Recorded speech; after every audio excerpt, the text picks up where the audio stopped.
So welcome again.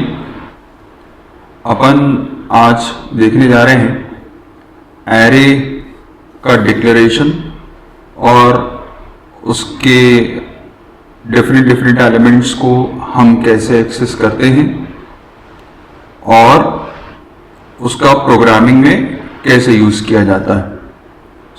जैसा हम पिछले वीडियोस में देख चुके हैं कि हमारे पास में एरे एक लीनियर डेटा स्ट्रक्चर है, पहला लीनियर डेटा स्ट्रक्चर है, उसकी डेफिनेशन क्या है और बहुत सारे एस्पेक्ट्स जो एरे की डेफिनेशन से रिलेटेड थे और डेटा स्ट्रक्चर का ओवरव्यू, ये हम पिछले वीडियो में देख चुके हैं।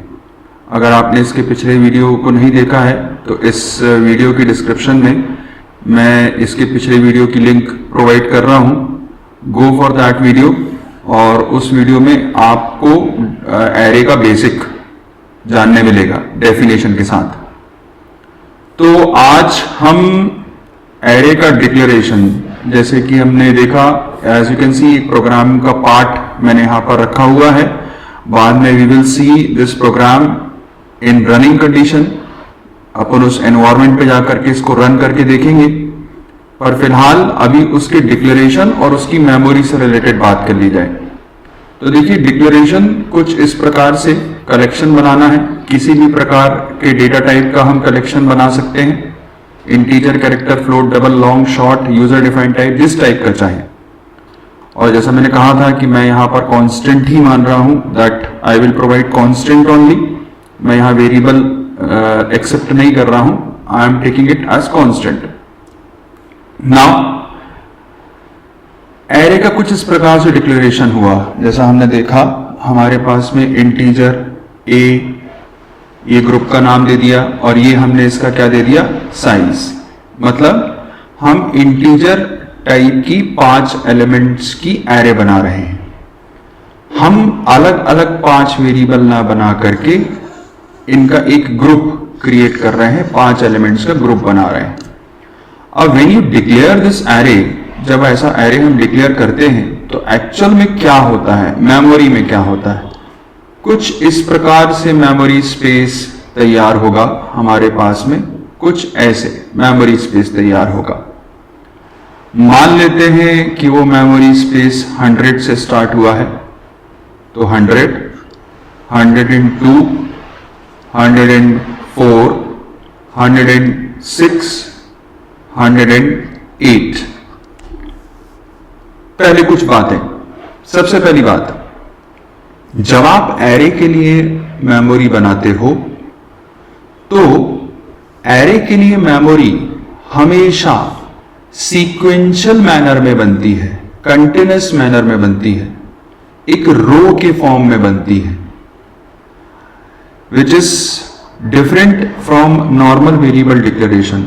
नॉर्मल वेरिएबल डिक्लेरेशन में रेंडमली मेमोरी यहां वहां एलोकेट होती है, पर जब हम एरे बनाते हैं तो एरे के लिए मेमोरी कंटिन्यूअस फैशन में एलोकेट होती है।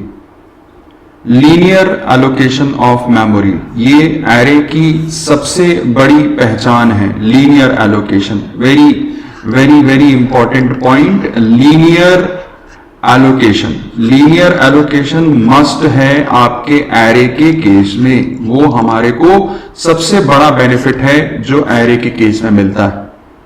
उससे होता यह है कि अब now these kind of memory space are like a group, एक ग्रुप फॉर्म कर रहे हैं, एक ग्रुप के जैसे काम करेंगे और अपन उसको सीक्वेंशियली एक्सेस कर सकते हैं। देखिए, कहां से मेमोरी बनेगी ये हम नहीं जान सकते कि कहां से मेमोरी बनना स्टार्ट होगी। किसी भी एड्रेस से रेंडमली, जैसे मैंने पहले भी कहा था, ब्रह्मांड में कहीं पर मेमोरी बनेगी, तो ब्रह्मांड से मेरा मतलब खाली मेमोरी एरिया था। बिल्कुल यहां पर भी वही मतलब है कि ब्रह्मांड में हम नहीं जान सकते कि मेमोरी कहां से बनना स्टार्ट होगी। मैंने एक इमेजिनरी एड्रेस मान लिया है कि मैं मान रहा हूं कि मेमोरी 100 से बनना स्टार्ट हुई है। इमेजिनरी एड्रेस मैंने ले लिया है कि मेमोरी 100 से बनना स्टार्ट हुई है।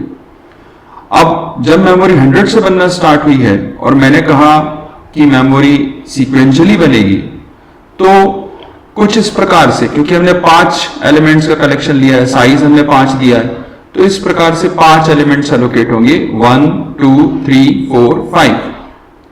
और अगर हम ये मान रहे हैं कि हम 16 बिट ओएस पर काम कर रहे हैं, तो अगली मेमोरी स्पेस 102 पे होगा, फिर उसके बाद 104 पे होगा, फिर 106 पे, फिर 108 पे। अगर आप 16 बिट ओएस या 32 बिट 64 बिट ओएस के बारे में कंफ्यूज हैं तो पुराने वीडियोस देखिए, जहां पर मैंने इस चीज को डिस्क्राइब किया है कि 16 बिट ओएस या 32 बिट 64 बिट ओएस क्या होता है। तो हमने कुछ 102, 104, 106, 108 इस प्रकार से मेमोरी बनी। अब यही चीज अगर आप 32 बिट 64 बिट ओएस पर काम कर रहे होते तो कुछ ऐसी एड्रेसिंग होती 100, 104, 108, 112 एंड 160, कुछ इस प्रकार से 4-4 बाइट की डिफरेंस पर मेमोरी बनती। पर तब भी मेमोरी कंटिन्यूअस बनती। पर तब भी मेमोरी कैसे बनती? कंटिन्यूअस बनती। अब इस प्रकार से मेमोरी स्पेस हमारे पास में तैयार हो गया कंटिन्यूअस मेमोरी में। अब जैसे मैंने आपको पिछले वीडियो में एक एग्जांपल दिया था कि आपकी क्लास में हर एक बच्चे को एक रोल नंबर असाइन है। आप क्लास में अगर हैं तो हर बच्चे को एक रोल नंबर असाइन होता है। बिल्कुल वैसे ही जब आप एरे डिक्लेयर करते हो, एरे बनाते हो, तो हर एक मेमोरी को आइडेंटिफाई करने के लिए, हर एक मेमोरी को आइडेंटिफाई करने के लिए एक स्पेशल नंबर हर मेमोरी के साथ असाइंड माना जाता है। असाइंड माना जाता है और इस नंबर को कहते हैं सो कॉल्ड इंडेक्स नंबर। इसको कहते हैं सो कॉल्ड इंडेक्स नंबर। अब मैं माना जाता है और सो कॉल्ड इंडेक्स नंबर शब्द का प्रयोग क्यों कर रहा हूं, यह मैं आपको आगे की वीडियोस में बताऊंगा कि मैं ऐसा क्यों बोल रहा हूं कि ये नंबर एसोसिएटेड माना जाता है और ये सो कॉल्ड क्यों बोल रहा हूं। इस इंडेक्स के बारे में चर्चा मैं आपसे आगे की वीडियोस में करूंगा, पर फिलहाल for the sake of beginners अपन ये मान सकते हैं कि हर एक मेमोरी की पहचान दी जाती है। उसको आइडेंटिफाई करने के लिए वी प्रोवाइड इंडेक्स नंबर, और we don't provide, actually the system provide, and we consider to be access that memory using that index number, and that index number is supposed to start with 0. That index number supposed to start with 0 in our C and C++ programs.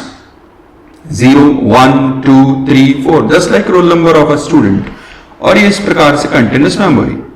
और इस पूरे group में हम कह दें कि ये हमारे ग्रुप है और इस ग्रुप का नाम क्या पड़ा हुआ है? ए। आप इसको समझ लो कि ये आपकी क्लास का नाम है। जैसे मैंने बताया था ना आपसे कि ये क्लास का नाम से CS थर्ड सेम, ये आपकी वो क्लास का नाम है। ये क्लास का नाम है और ये आपके अलग अलग स्टूडेंट हैं और ये अलग अलग स्टूडेंट को एक एक नंबर, रोल नंबर असाइंड है और ये उनके बैठने की जगह है। आप समझ लो कि ये उनके बैठने की जगह है, जो अपन ने बोल दिया कि उनका मेमोरी एड्रेस है, जो 16 बिट पे 2-2 बाइट होगा, उसके ऊपर 4-4 बाइट होगा। अब जैसे हम एक इंडिविजुअल वेरिएबल को एक्सेस करते थे, एक इंडिविजुअल हम वेरिएबल बनाते थे, इंडिविजुअल वेरिएबल को हम एक्सेस करते थे, तो हम नॉर्मली क्या करते थे? अलग अलग वेरिएबल का नाम लेते थे और अलग अलग वेरिएबल पर अपन वैल्यू असाइन करते थे। फॉर एग्जाम्पल मैं यह बताऊंगा, अगर मैंने एक ऐसे ही अदर देन एरे, मैंने अगर एक ऐसा दो वेरिएबल बना लिए, मान लीजिए बी बना लिया और सी बना लिया, और फिर हम वैल्यू डालते थे तो किस प्रकार डालते थे? हम बोलते थे b इज इक्वल्स टू 10 है और c इज इक्वल्स टू 20 है। ऐसे अपन असाइन कर लेते थे वैल्यू। या हम और कोई ऑपरेशन भी अगर परफॉर्म करना चाहते थे तो मान लीजिए अगर एक और कोई वेरिएबल है d, ये अदर देन एरे बता रहा हूं आपको, एरे बताने के लिए आपको ये अलग से समझा रहा हूं। और मान लीजिए हमारे पास एक और वेरिएबल होता था d, तो हम बोल देते थे भाई d is equals to b plus c। ये अपन नॉर्मल ऑपरेशंस परफॉर्म करते हैं, नॉर्मल प्रोग्रामिंग में इस तरीके के हम ऑपरेशंस बिल्कुल परफॉर्म करते हैं। अभी इसमें एरे का कोई कनेक्शन नहीं है, but I am just telling you कि हम ये ऑपरेशंस परफॉर्म करते हैं, वेरिएबल डिक्लेयर करना और उस पर वैल्यू असाइन करना और इस तरीके से अर्थमेटिक ऑपरेशंस करना। अब बात मैं इससे एरे को कैसे कनेक्ट कर रहा हूं? एरे को मैं यूं कनेक्ट कर रहा हूं कि देखिए ये भी बिल्कुल मेमोरी स्पेस ही है जैसे नॉर्मल मेमोरी स्पेस होते हैं। अंतर सिर्फ इतना है कि अब इन हर मेमोरी स्पेस का अलग अलग नाम नहीं है, अलग अलग नाम नहीं है। अब इस पूरे ग्रुप का नाम है, इस पूरे ग्रुप का नाम क्या दे दिया है, ए। जैसे आपकी क्लास का नाम है CS थर्ड सेम और आपके पास में रोल नंबर होते हैं, तो अब उस क्लास में से किसी पर्टिकुलर रोल नंबर को अगर मुझे एक्सेस करना होता तो कैसे बोलते हैं हम बोलते हैं भाई CS third same roll number 3, CS third same roll number 7, ऐसे बोलते हैं। बिल्कुल वैसे ही ये हमारा ग्रुप है ए, और अब मैंने कहा कि भाई मैं इस ग्रुप के इस तीसरे इंडेक्स नंबर वाली मेमोरी को एक्सेस करना चाहता हूं। तीसरा इंडेक्स का मतलब हुआ चौथी मेमोरी, क्योंकि इंडेक्स कहां से स्टार्ट हो रहा है, 0 से, 0 1 2 3 4। ऑब्वियसली आखिरी इंडेक्स नंबर जो होगा वो जितना एरे का साइज है उससे एक कम होगा। अगर n साइज की एरे है तो आखिरी इंडेक्स नंबर n-1 होगा। तो अगर मैंने बोला कि भाई इस ग्रुप में मुझे एक पर्टिकुलर इंडेक्स नंबर वाले एलिमेंट को एक्सेस करना है, उस पर वैल्यू डालना है, तो मैंने लिखा A3 इज इक्वल्स टू 10। होगा क्या, इस ग्रुप के इस थर्ड इंडेक्स नंबर वाले एलिमेंट पर ऐसी वैल्यू आ जाएगी 10, इस मेमोरी पर वैल्यू आ जाएगी। या मैं आपसे ये कहूं कि भाई मुझे फर्स्ट इंडेक्स नंबर वाले को एक्सेस करना है, तो मैं A1 ऐसे यूज करूं, A1 इज इक्वल्स टू 20, कुछ ऐसा यूज करूं, तो A1 इज इक्वल्स टू 20, मैंने ऐसे एक्सेस कर लिया यहां पर। अब जैसे हम अलग अलग ऐसे मेमोरी को एक्सेस कर सकते हैं, जैसे just like variable, as I told you, ये वेरिएबल जैसे B और C होते थे ना, वैसे ही अब मेरे पास में बस इस तरीके से एक्सेसिंग है, एलिमेंट की एक्सेसिंग है। और अगर मैं कोई ऑपरेशन परफॉर्म करना चाहता हूं, किसी पर्टिकुलर मेमोरी पर मैं ऑपरेशन परफॉर्म करना चाहता हूं, तो वो भी मैं कर सकता हूं, बड़ा आसान है। मैं लिखता हूं A4 is equals to A3 plus A1, बिल्कुल वैसे, मतलब इस ग्रुप के ए के चौथे इंडेक्स नंबर वाली मेमोरी की वैल्यू को हम अपडेट कर रहे हैं। कैसे अपडेट कर रहे हैं कि थर्ड इंडेक्स नंबर वाली value plus first index number वाली।